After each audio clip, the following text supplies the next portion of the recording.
Good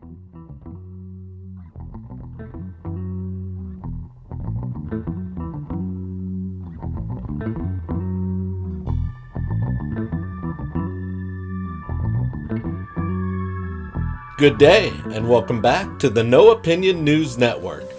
I hope you had a wonderful weekend.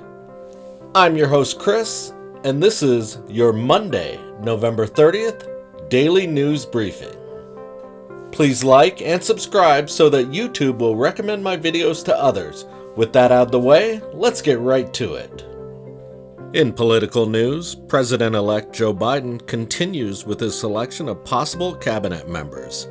His team also announced the formation of a presidential inaugural committee.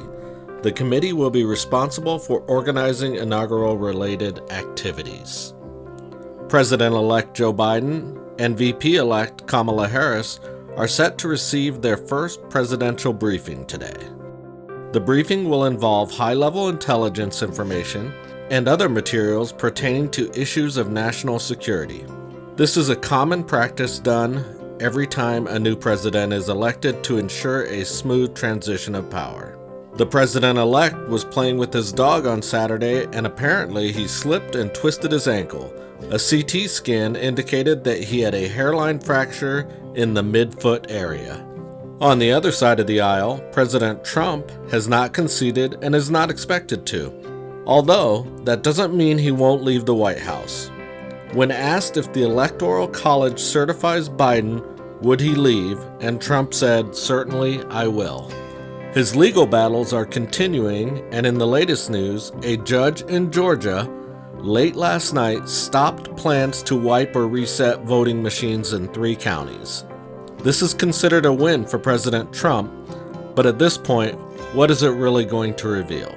In stimulus news, calls are mounting for Pelosi and Schumer to accept a smaller deal as we approach a possible cliff, with all the COVID-related benefits ending at the end of December.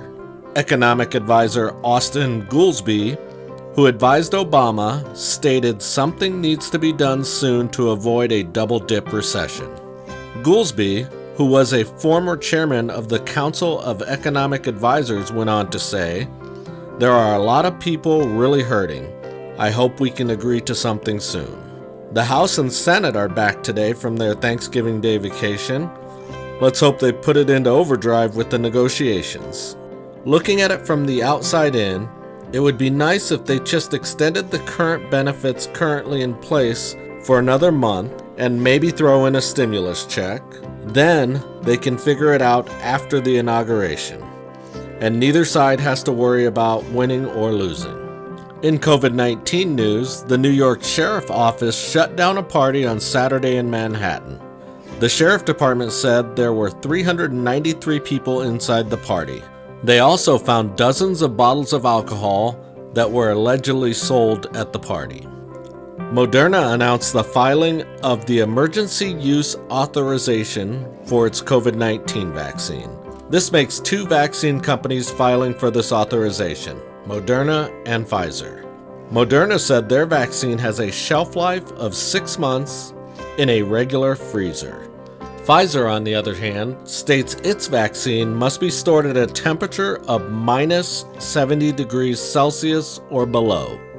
The FDA is meeting December 10th to discuss the emergency use authorization for Pfizer's vaccine, and the Moderna vaccine is about 1 week behind them.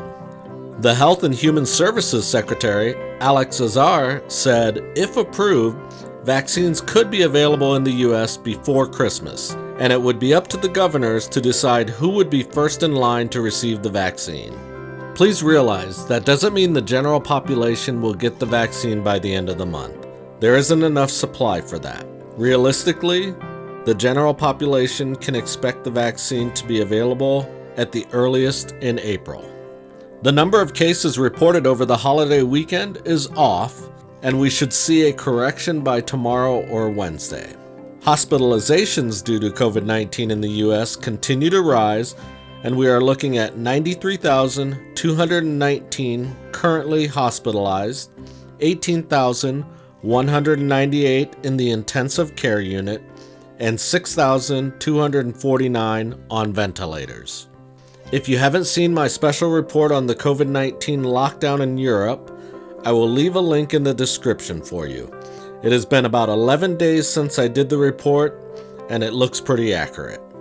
And in case you missed it, last Sunday on November 22nd, a jazz bar was scheduled to close the next day due to COVID-19 restrictions. A man walks in and orders one beer. He asked for the check and wished the owner well. When the owner looked down and saw the customer left him a $3,000 tip, he ran out after the customer. The customer told him, "No mistake, we will see you when you reopen." We need a little bit more of that in today's world. Well, that's going to wrap it up for today. I want to thank you for tuning into the No Opinion News Network. Please make sure to like, share, subscribe, and hit that bell icon so you know when I go live or upload another video. I'm your host, Chris, and this has been your Monday, November 30th, Daily News Briefing. Have a wonderful day.